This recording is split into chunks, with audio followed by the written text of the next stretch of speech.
आज भारत पाकिस्तानमध्ये T20 world cup सामन्याचा थरार रंगणार आहे।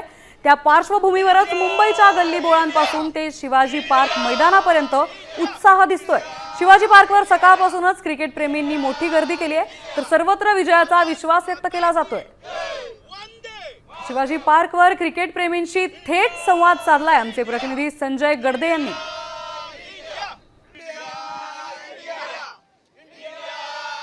भारताचा पारंपरिक शत्रू पाकिस्तान सोबत आज T20 सामना रंगणार आहे। श्रीलंकेतील आर प्रेमदासा स्टेडियमवरती हा सामना रंगणार आहे। संपूर्ण देशाला क्रिकेटपटूंना त्याची उत्सुकता लागलेली आहे।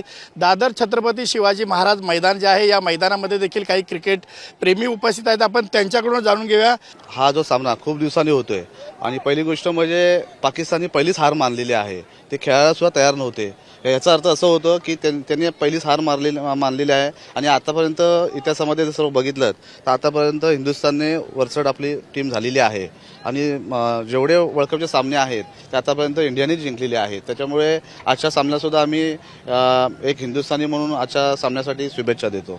इंडिया ह्यावेळी जिंकून येणार आणि यापुढे ही घोडदौड अशीच चालू राहणार। इंडियाचं कॅप्टन सूर्यकुमार यादव याची फलंदाजी तुम्हाला आजच्या दिवशी वाखाणण्याजोग असेल आणि विनिंग कॅप्टन म्हणून तोच असेल। आता भारताचा हा आजचा सामना हा भारतच जिंकेल असा विश्वास देखील या ठिकाणी व्यक्त केलेला आहे। कॅमेरा पर्सन नितीन खरात, मी संजय गडदे, साम टीव्ही न्यूज, मुंबई। यानंतर थेट जाऊयात पुण्यात।